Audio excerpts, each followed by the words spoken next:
जब व्यक्ति का मन संसार से खोकर मिटकर विचार शून्य होकर भगवान में तल्लीन हो जाता है, उस स्थिति का नाम, उस ध्यान का नाम संध्या है, भगवान से संधि होना। इसी के साथ में यह भी बताया गया है कि जब कभी आपका ध्यान टिके और उसमें आनंद का संचार होने लग जाए और ध्यानावस्था से संध्या वंदन से उठने के बाद हृदय में संतुष्टि और चेहरे पर प्रसन्नता का भाव आए, मन शांत हो और आप बहुत आनंदित अनुभव करें, उसको कहा जाता है प्रसाद गुण, जिसे भगवान श्री कृष्ण ने कहा प्रसादे सर्व दुखानाम हानि रस्योपजायते। जिस व्यक्ति के जीवन में ये प्रसाद गुण आ जाता है, उसके समस्त दुखों का अंत होना शुरू हो जाता है। मतलब चिंताएं मिटने लगती हैं, निराशा भागने लगती है, भय की अवस्था से आप मुक्त होने लगते हैं और एक निश्चिंत आनंद का जीवन व्यतीत करने लगते हैं। प्रसन्न चेत साम ह्यासु बुद्धि पर्यावस्थिष्ठते। ऐसे व्यक्ति की बुद्धि निर्मल होती है, आनंद विभोर होकर ऐसा व्यक्ति इस दुनिया में संतुलित जीवन जीने लगता है। मतलब ये हुआ कि आपको नित्य निरंतर प्रत्येक दिन की शुरुआत भगवान के ध्यान से करनी चाहिए और वहाँ का प्रसाद जरूर लेना चाहिए। प्रसाद प्रसन्नता है, आनंद है, और वो प्रसाद ध्यान में बैठकर पाया जा सकता है। आपसे ये भी कहा गया था कि वो परमेश्वर कोई व्यक्ति नहीं, एक शक्ति है। उसे नदी, पहाड़, गुफा, जंगल में ढूंढने से नहीं मिलेगा। हमारे हृदय की गुहा में जहाँ हमारा चैतन्य मतलब हमारी आत्मा है, वहीं हमारा परमात्मा भी है, तो वहाँ उसे पाया जा सकता है। इसलिए श्री कृष्ण भगवान के शब्द मैंने आपसे कहे थे, ईश्वरः सर्वभूतानि हृद्देशे अर्जुन तिष्ठति भ्रामयन् सर्वभूतानि यंत्ररूढ़ानि मायया। सबके हृदय में भगवान विराजमान है। वह परमेश्वर जो पूरे संसार की रचना, संचालन और संहार करता है, उस परमेश्वर को जो यंत्रारूढ़ वस्तु जैसे घूमती है, जैसे किसी यंत्र पर कोई वस्तु रख दी जाए, इस तरह से जो पृथ्वी और समस्त ग्रहों को चला रहा है, हमारे जीवन को भी चलाता है, हमारे भाग्य को चलाता है, इस तरह से जो अपनी माया से पूरी दुनिया को संचालित करता है, वह परम सत्ता, परम शक्ति हमारे हृदय में विराजमान है और वहीं उसे पाया जा सकता है। ये सब चर्चा आपसे सुबह हुई और फिर ये भी कृष्ण भगवान का वाक्य मैंने सुनाया था कि उन्होंने ये कहा, तमेव शरणम गच्छ सर्वभावेन भारत। हे अर्जुन, समस्त भावनाओं के साथ, भावनाओं के उद्वेलन के साथ एकाग्र होकर तुम उसी भगवान की शरण में जाओ। तत्प्रसादात् पराम शांतिम स्थानम प्राप्स्यसि शाश्वतम। तत्प्रसादात्, उसकी कृपा से ही परम शांति और परम आनंद की प्राप्ति होगी। वह शांति जो सदा टिकेगी, वह खुशी जो हमेशा टिकेगी। मतलब सच्ची खुशी, सच्ची शांति पाने के लिए भगवान की शरण ग्रहण करनी चाहिए। तो यहाँ तक की चर्चा हम लोगों ने सुनी थी, जिसमें मैंने ये भी कहा था कि सबके अंदर परमात्मा है और हम उस आनंद को ढूंढने के लिए पूरी दुनिया में घूमते हैं, रिश्तों में, पदार्थों में, सत्ता में, संपत्ति में। जो आनंद खोया हुआ है उसे हम कहीं संपत्ति में ढूंढ रहे हैं, किसी बड़े पद में ढूंढ रहे हैं, किसी बड़े संगठन में ढूंढ रहे हैं, किसी प्रकार की शक्ति प्राप्त करने में ढूंढ रहे हैं, सुरक्षा पा करके हम उसे ढूंढ बनना चाहते हैं तो बहुत तरह के सुविधा साधनों में खोज रहे हैं, लेकिन वह इस तरह नहीं मिलता। आप ऐसे कह लीजिए, खोजने से नहीं मिलता, उसमें खो जाने से मिलता है। परमेश्वर में खो जाएं तो मिलेगा, खोजने से नहीं मिलेगा। खोजेंगे बाहर और खो जाएंगे अंदर, तो अंदर ही वो है जब आप अपने अंदर खो जाएंगे। और जब इस दुनिया को भूल जाएंगे, दुनिया का मालिक अपने आप याद आने लग जाएगा। यहाँ तक की ये चर्चा हुई है, अब इससे आगे बढ़ते हैं। मैंने सार इसलिए बताया क्योंकि कुछ लोग सुबह भी थे, अब भी हैं, उनको भी रिवीजन करा दिया जाए, तो उनको भी रिवाइज कराया गया। जो नए हैं उनको नए अंदाज से वो चीज़ मिल गई। अब हम आगे बढ़ते हैं। इसका मतलब ये मत समझ लेना कि कल शाम को आएंगे, रिवाइज तो करा ही दिया जाएगा, लेकिन आप जो सुन रहे थे उसका सार तत्व तो बताया गया है, बीज दिए गए हैं। पूरा वृक्ष तो उन्हीं ने ही पाया है जिन्होंने सुबह सुना था। उसी अंदाज से वैसे मैं सभी को इस समय कोशिश कर रहा हूँ कि सूत्र दिए जाएं। अब अगली बात हम यहाँ से सुनेंगे, एन केन प्रकारेण यस्य कस्यापि जंतुना संतोषम जनयेत धीमान तदेश्वर पूजनम। जो व्यक्ति जैसे कैसे किसी भी तरह से इस दुनिया के मनुष्यों को सुखी और संतुष्ट करने की चेष्टा करता है, वह इस दुनिया को संतुष्ट, किसी व्यक्ति को, किसी प्राणी को संतुष्ट करते हुए अपने मालिक परमात्मा को ही संतुष्ट करता है, क्योंकि पूजा का बाह्य प्रकार यही है। और जब आप अंदर संतुष्ट होकर स्वयं को भगवान में समर्पित कर देते हैं, ये पूजा का आंतरिक स्वरूप है। तो दोनों का मेल बैठाना शुरू कर दीजिए, आप अपने भगवान के करीब हो जाएंगे। बात समझ में नहीं आई हो तो ऐसे समझ लीजिए, बाह्य रूप से आप इस दुनिया में जितना भी किसी के लिए भला कर सकते हैं, जरूर भला करें।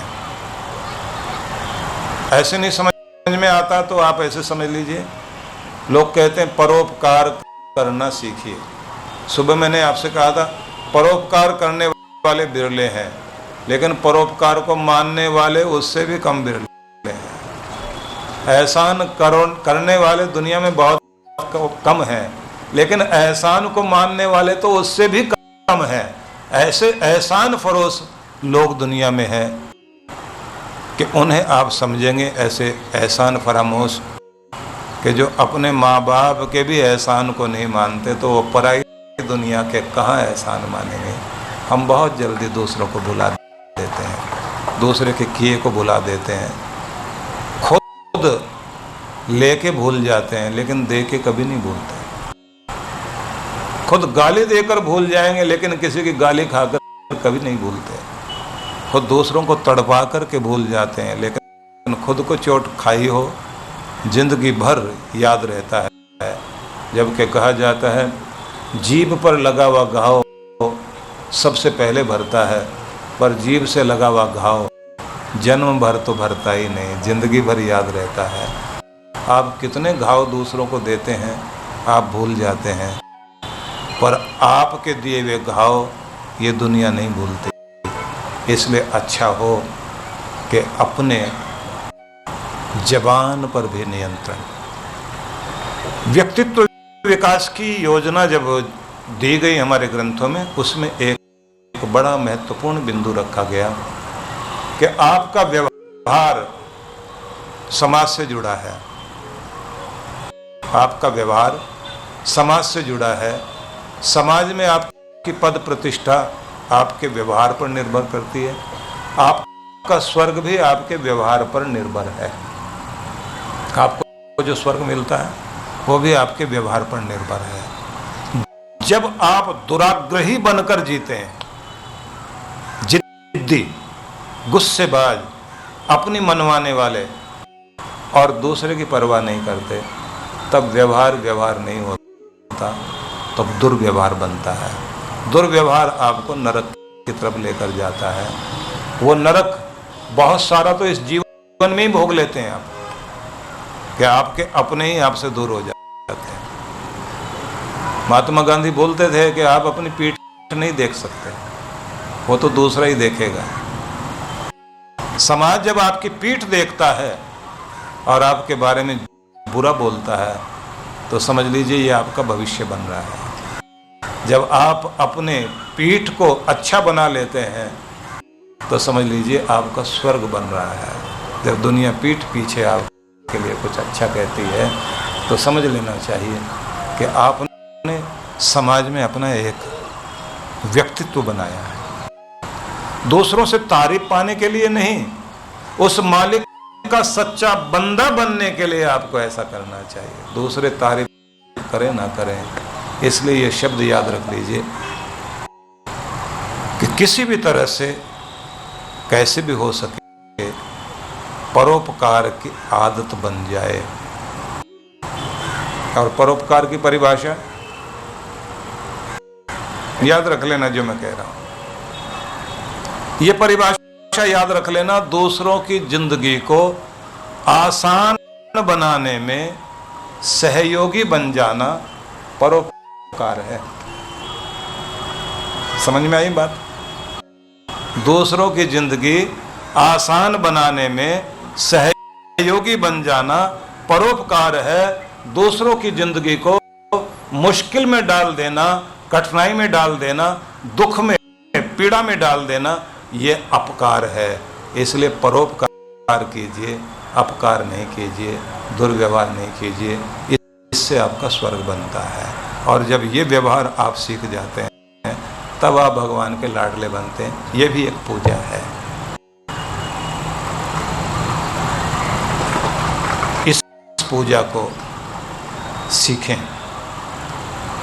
शुरुआत इसकी होती है माँ से। माँ जब सिखाती है, घुट्टी में जब चीज दी जाती है, संस्कारों में कोई चीज दी जाती है, जब सभ्यता, मैनर्स में, शिष्टाचार में चीजें दी जाती है, तो समझ लीजिए आप एक माँ की गोद में एक विश्व मानव पलता है। भविष्य का इंसान माँ की गोद में पलता है। विषय चल पड़ा है तो मैं आपको थोड़ी सी चर्चा कर दूं, जरूरी भी है। पूरी दुनिया में इस बात पर बहुत विचार हुआ कि सभ्य समाज के लिए एक अच्छे इंसान की कल्पना की जाए। हमें ऐसी दुनिया नहीं चाहिए जैसे दिखाई दे रही है। एक अच्छा इंसान चाहिए हमें। आप देखते हैं ना कि लोग पूरा जीवन जीते हैं, लेकिन पूरे जीवन में भी स्थितियां इतनी खराब हो जाती हैं कि जीवन जीते जीते हम लोग पूरा जीवन समाप्त कर लेते हैं, लेकिन उसके बाद भी जीना नहीं आता। या एक ऐसे इंसान की तरह से जीवन को जीते हैं कि लोग ये कहते हैं कि भाई ये आदमी जो दिखाई देता है, कहीं भी इसकी जिंदगी में ऐसी कोई बात नहीं जिसे पकड़ा जा सके, जिस गुण को ग्रहण किया जा सके। तो इससे पता ये लगता है आदमी आधा अधूरा जिया है। रविंद्रनाथ टैगोर ने शिक्षा को इस रूप में रखने की चेष्टा की कि भविष्य का मनुष्य बनाया जा सके। और उन्होंने कहा शिक्षा ही माध्यम बनेगी।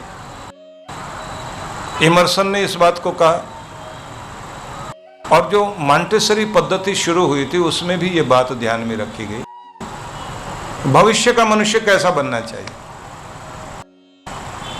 विश्व मानव कैसा होना चाहिए, हम कैसे मनुष्य की कल्पना करते हैं।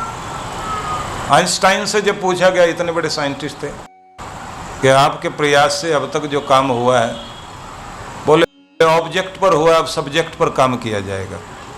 इंसान को मनुष्य के निर्माण पर ज़्यादा ध्यान देना चाहिए, क्योंकि साइंस जो है अब इस पर काम करे तो ज़्यादा अच्छा है। सोचिए, हम लोग इस बात की बड़ी कोशिश करते हैं कानून अच्छे बन जाएं। कानून तो बन जाएंगे, लेकिन कानून के पालन करने वाले अच्छे ना हो। आप देखिए ना, रेड लाइट सामने हो गाड़ी नहीं रुकती, लेकिन बिल्ली सामने आ जाए तो पुलिस वाला तो नहीं रोक रहे ना। बिल्ली सामने आती गाड़ी रुकती है, लेकिन रेड लाइट पर नहीं रुकती। पुलिस वाला दिखाई दे जाए तो हाँ फिर ठीक है, कानून डंडे से पालन कराने वाला कोई है। इसलिए मनोवैज्ञानिक लोग और साइंटिस्ट लोग दोनों ने एक बड़ी अद्भुत बात की। उनका कहना है कि मनुष्य के मस्तिष्क की 3 परतें हैं। उनमें से एक परत वो है जो सरीसृप, मतलब जब से मनुष्य का विकास हुआ, वो जो भयंकर जंतु दुनिया में होते थे, बड़ी बड़ी छिपकलियां समझ लीजिए आप, हाथी के आकार के,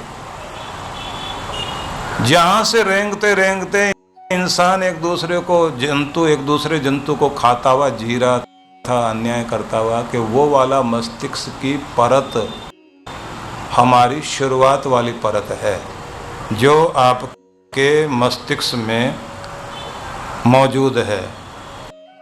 एक आपका लिम्बिक सिस्टम है, एक रेप्टिलियन, और एक को नियोकॉर्टेक्स बोलते हैं।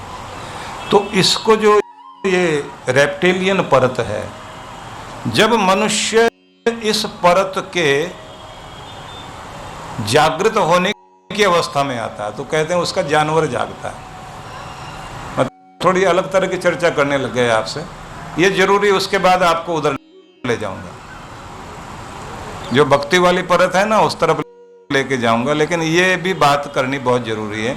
तो इनका कहना है कि ये जो जानवर वाली, जिसको आप एनिमल ब्रेन कहेंगे,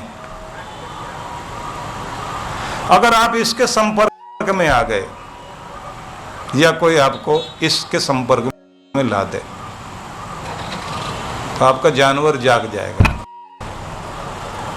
उनका ये कहना है कि आपके नेता लोग भी ज्यादातर इस परत को जगाने का काम करते हैं, कहीं भी भड़का देंगे आप। इनसे हमारा कोई मेल नहीं है, ना इनकी भाषा मिलती, ना इनका कलर मिलता, ना इनका भजन का तरीका मिलता।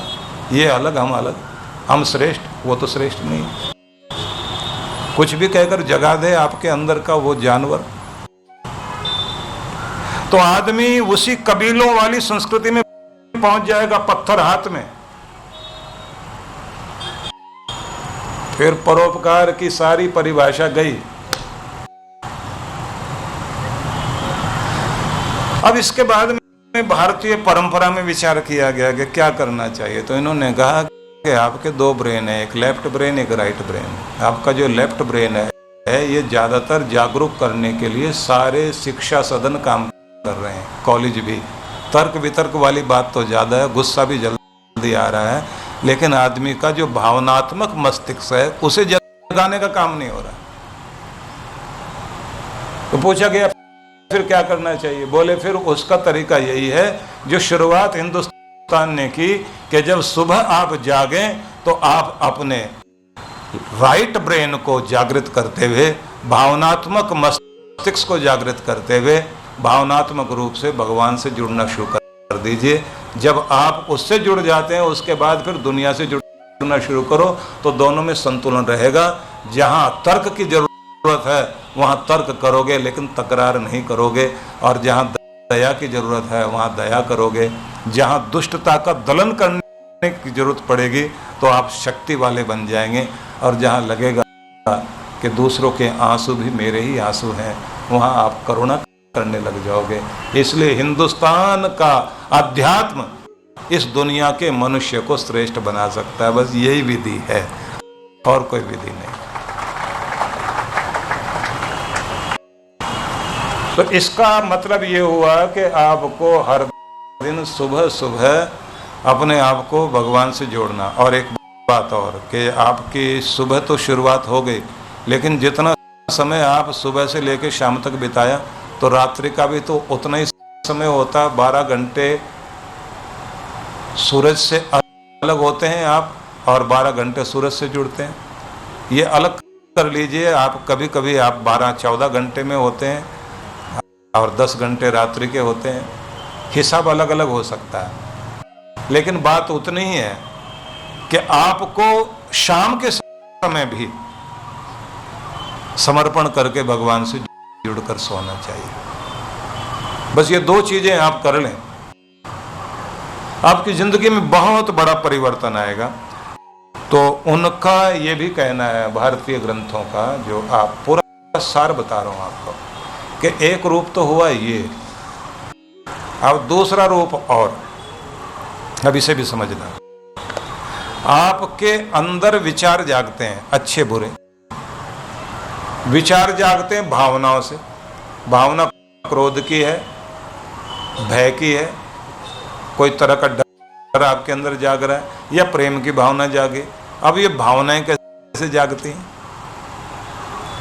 कहते हैं इनका कारण बनता है आपके इंडोक्राइन ग्लैंड्स, मतलब अंतःस्रावी ग्रंथियां।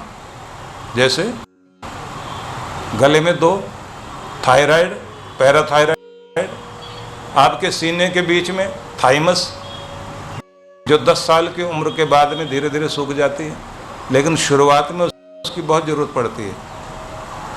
एड्रिनल, पिट्यूटरी आदि जितनी भी ग्लैंड्स हैं,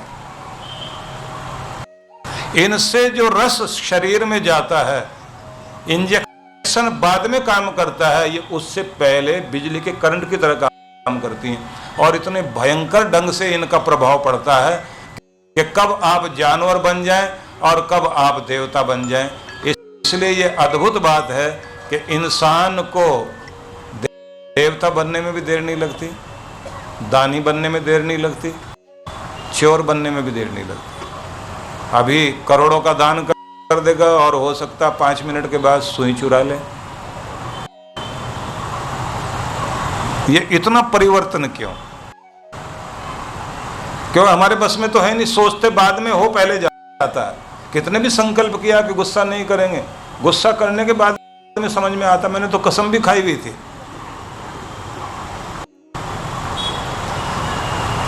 फिर आती है अगली बात, आदतें। पहले हम आदतें बनाते हैं, फिर आदतें हमारा जीवन बनाती हैं, व्यक्तित्व बनाते हैं, और फिर हम आदतों के हवाले हो जाते हैं। आदतें जिधर ले जाती हैं, फिर उधर की तरफ हम चलने लग जाते हैं। अब इतना तो आपने सुन लिया, तो फिर कहाँ से शुरू करें? सुधार। मतलब ये तो आपने ये देख लिया, पूरे घर में सामान बिखरा पड़ा है, तो कहाँ से ठीक ठाक करना शुरू करें? अब मैं वहीं से शुरू करता हूँ। ये जो मैंने आपको बताया है, इसके बाद की अगली बात बता रहा हूँ। जहाँ से हर दिन का दिन शुरू होता है, या जहाँ से हर दिन की जिंदगी शुरू होती है, सुधार वहीं से शुरू कीजिए। अब मैं धीरे धीरे बोल रहा हूँ, जिससे आप पकड़ते चले जाएं बात को। जहाँ से हर दिन आपका जीवन शुरू होता है, आप शुरुआत वहीं से कीजिए। सोने से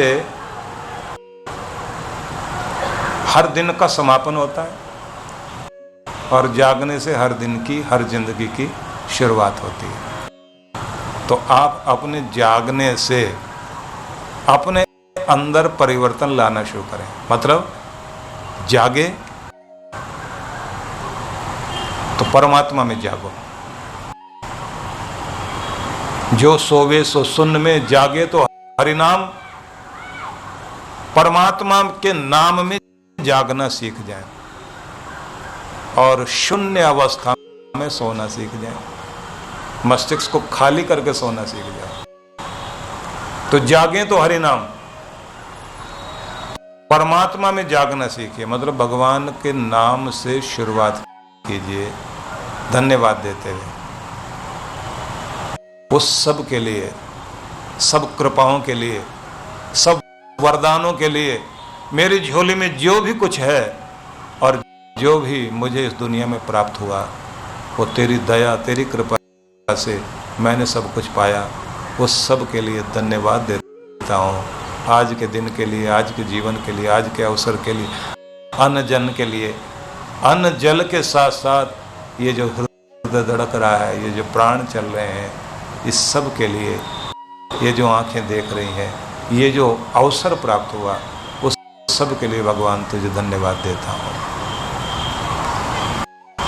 ये सब कहते कहते फिर शुरुआत करना संकल्प लेकर, दिन अच्छा बिताऊंगा।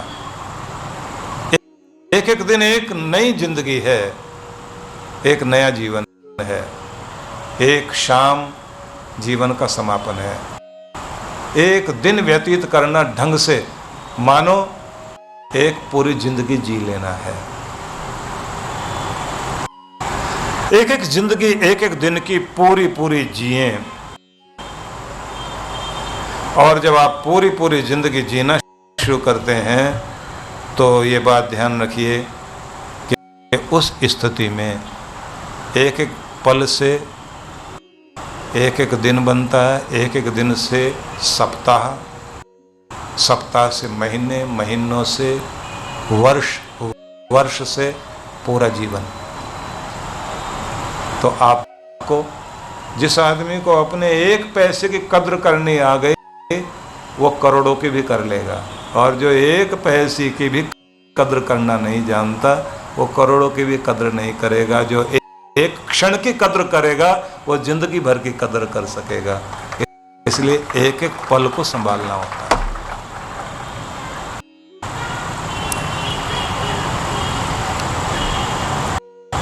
एक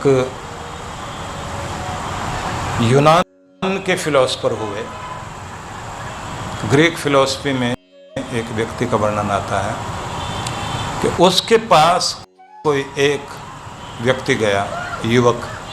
उसने प्रश्न किया, मुझे कुछ ज्ञान दो, मैं सफल होना चाहता हूं, मैं अपना भविष्य ठीक करना चाहता हूं।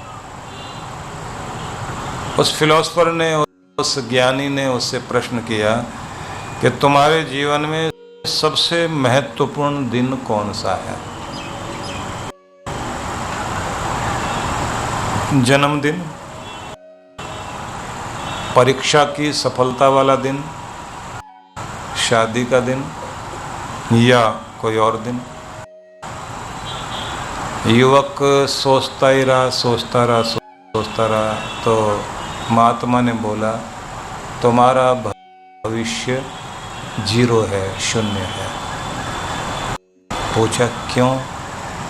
बोले, ना महत्वपूर्ण दिन वो था जब तुम पैदा हुए, ना वो जब तुम सफल हुए, ना वो जब शादी हुई।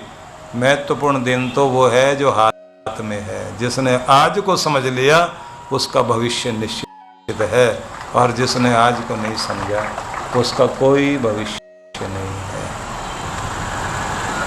उज्ज्वल अतीत था, भविष्य भी महान है। संभल जाए जो ये वर्तमान है। आप बहुत महान थे, बहुत महान होंगे, लेकिन तब जब आपका जो प्रेजेंट टाइम चल रहा है, जो वर्तमान समय चल रहा है, ये तो प्रेजेंट है, उपहार है, गिफ्ट है। जो इसको संभालना जान जाता है उसका भविष्य भी जरूर संभलेगा। इसलिए आपको अगर उन्नति की इच्छा है तो आपको आज के दिन को, अब के एक एक क्षण को ठीक ढंग से उपयोग करना आना चाहिए। तो जब भी हर दिन आपके दिन की शुरुआत होती है तो आपको चाहिए कि आप उसे प्यार से संभालें, संवारें और कहें एक और दिन जिंदगी से जुड़ा तेरी कृपा के कारण, तेरी दया के कारण। मेरा ये दिन मंगलमय हो, शुभ हो, मुझे आशीष देना मेरे प्रभु। और बहुत प्रेम से अपने दिन को आप शुरुआत करें। डेल कार्नेगी के बारे में आपने सुना पढ़ा है। अब नहीं वो व्यक्ति, 50-100 सालों से उसका चिंतन देश विदेश को प्रभावित करता रहा। उस व्यक्ति ने अपने शीशे पर, जिसमें सुबह उठ के दाढ़ी बनाता था और चेहरा सजाता था, तो उसके ऊपर कुछ पंक्तियां कालिदास के नाम से लिखी हुई थी कि हिंदुस्तान का कवि हुआ कालिदास, उसने कुछ पंक्तियां कही, मुझे पसंद आई, तो उन्होंने लिख रखा था कि उषा का अभिनंदन है प्रभात का, आओ आज का स्वागत करें। उषा का अभिनंदन है, आओ आज का स्वागत करें। यही मानव जीवन है, जीवन का सार है, आओ जीवन का स्वागत करें। मानव अस्तित्व की सभी विधाएं, वास्तविकता इसी आज में टिकी हैं, आओ आज का स्वागत करें। इन पंक्तियों को पढ़कर वो कहता था, नई जान पड़ गई मुझ में, नया जीवन लौट आया मुझे। मैं भी ये कहूँगा, कुछ तो लिखो अपने सामने जिसको देख करके आप प्रभावित हों। कुछ तो ऐसा होना चाहिए कि जिससे आपको अच्छा लगे। वो कहते थे, आज इस दिन में वरदान है, विकास है, आज में ही सिद्धि और वैभव है। भूत सपना था, भविष्य कल्पना है, सुखद स्वप्न सब कल्पना हो सकते हैं। आज के दिन को आशा में बनाओ, आज के दिन में विश्वास जगाओ, आज के क्षण का उपयोग करो, तुम्हारा जीवन महान हो सकता है। वेदों